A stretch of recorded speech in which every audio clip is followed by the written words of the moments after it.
Hi guys! So we are going to start our presentation about reading. We are Ilse Valencia. And Alexa Oseguera. So now we're going to start. What is reading? Please take out a piece of paper and write down a brief definition of the term reading.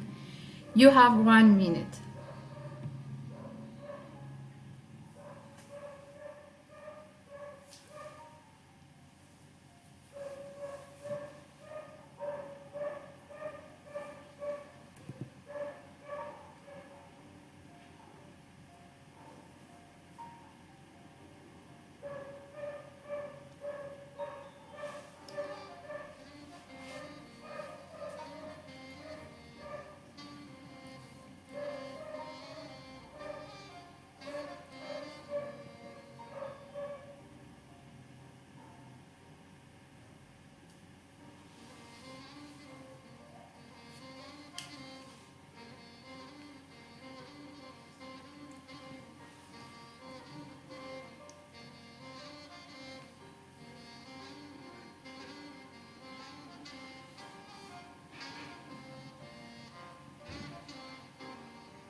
Time's up.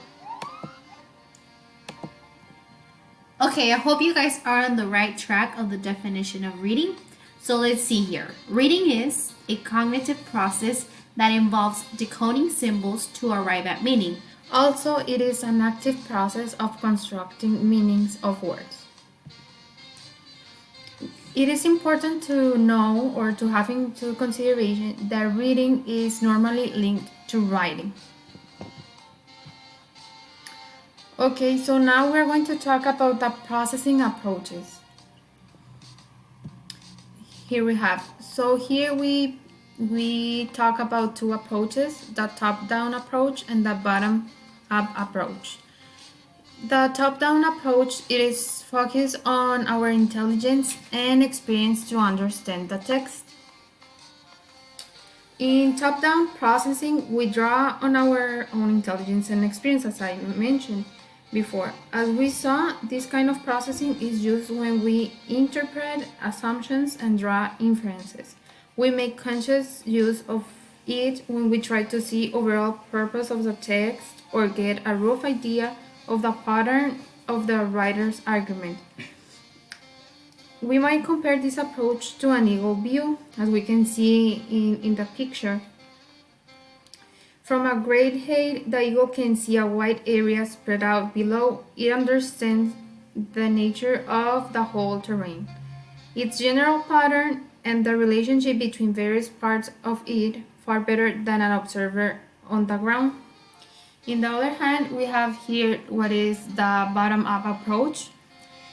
Here, the reader builds up a meaning by recognizing letters, words, and working out sentence structure.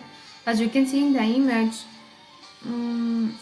a scientist with a magnifying glass examining the ecology of the transect, a tiny part of the landscape, the eagle surveys. So, if in other words, a top-down approach is like more general from the top, and a bottom-up approach, you recognize words like the picture it's over here from the bottom, a very specific part. So now we're going to talk about defective reading. Here we have to have into consideration, and you have as teacher know what you want, or as a reader you have to know what you want to read. Also choosing the right material for the correct level of the students, etc. Also using the text effectively. Here we're talking about flexibility, having into consideration also the adequate understanding of the text, the strategies, skimming and scanning. Also making use of all the resources. Here we have to be careful because the type of letter, the format, if it's number point 12, point 35, for example, this make a change in our activities.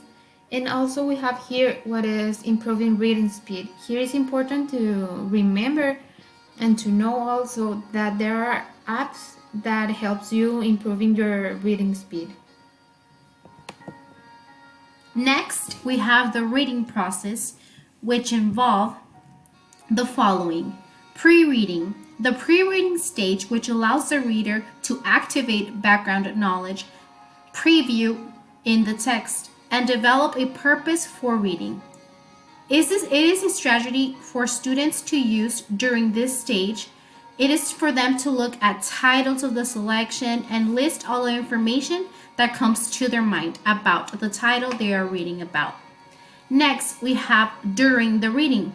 During the reading means that it is when the reader makes predictions as they read and then they confirm or revise their predictions. An example could be a journal that the reader is writing, a text from a reading on one slide to their personal reaction or to someone else's reactions. Next is the after reading. The after reading process allows the reader to retell the story, to retell what had been read or discuss the elements of what was read. Also answering questions to compare to another text. For example, it could be when students create summaries where they take a huge selection and reduce it to the main points for more concise understanding. Next, we have test reading. Why test? Okay, so why test? There are probably 4 main reasons why a teacher might give a reading test, which are placement into a reading class or program, diagnosis of a student's reading needs or weaknesses, assessment for the student's progress over a given period of time, assessment of a student's achievement at the end of the course or year, and also a proficiency test in reading.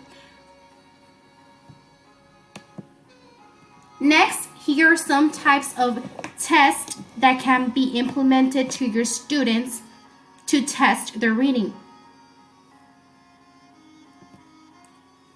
How to test.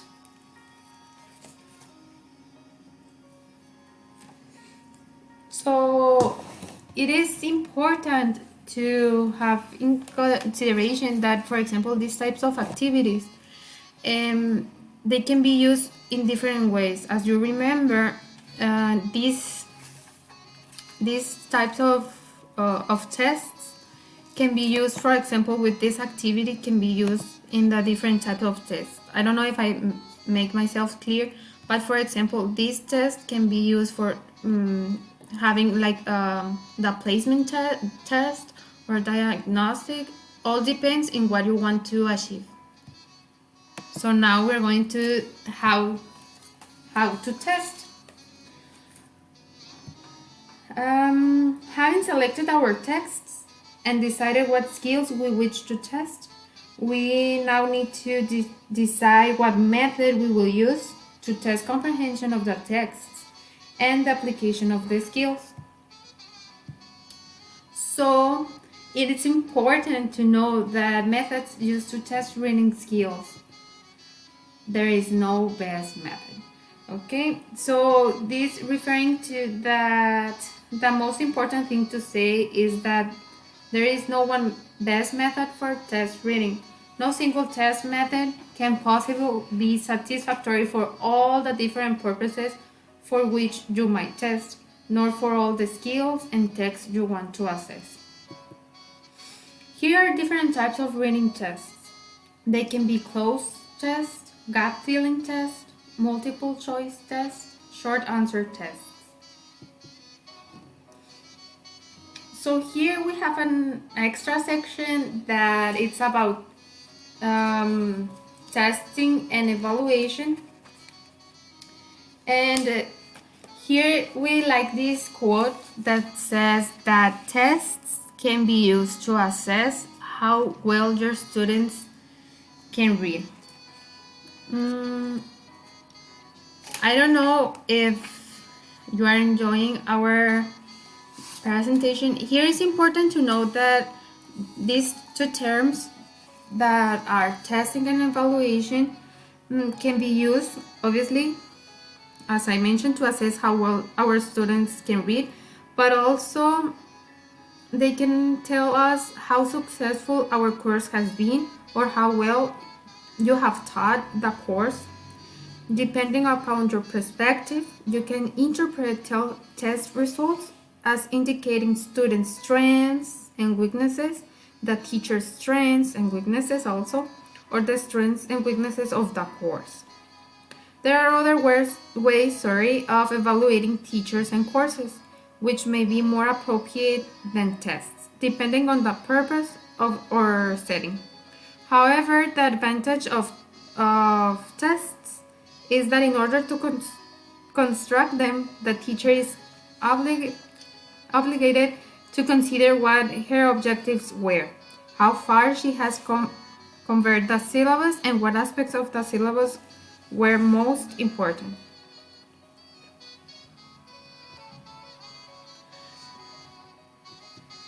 So here we share our reference. We based this presentation in a book called Teaching Reading Skills in a Foreign Language by Kristin Nuttall. Really, guys, this book is amazing. It has a lot of information that can be helpful for us as future teachers. I really hope you guys enjoyed the presentation and learned a little bit more about reading and the different aspects. As you can see, reading has a lot of things that can be involved, such as testing, why is it testing, how is it testing, as well as other skills that are involved, such as writing, how they go hand by hand. So how Ilse mentioned, it is a very interesting book to read.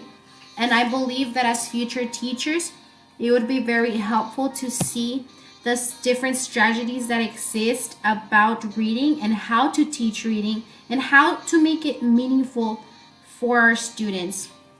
So guys, I really hope you guys learned something new or at least enjoyed our video. And well, there's nothing else to say. I think we're pretty much it and covered most of the important aspects about reading, since there's a lot much more to know about what reading is and what it consists of and their different aspects. But I'm glad you guys were actually looking at what we're doing and listening to what we're doing. Also, we invite you guys to search for information if you have questions about teaching English, about testing reading, or testing reading, the reading skill, because there is a lot of information, not only on internet but also in books. That is some suggestions that we can make it for improve that part of teaching.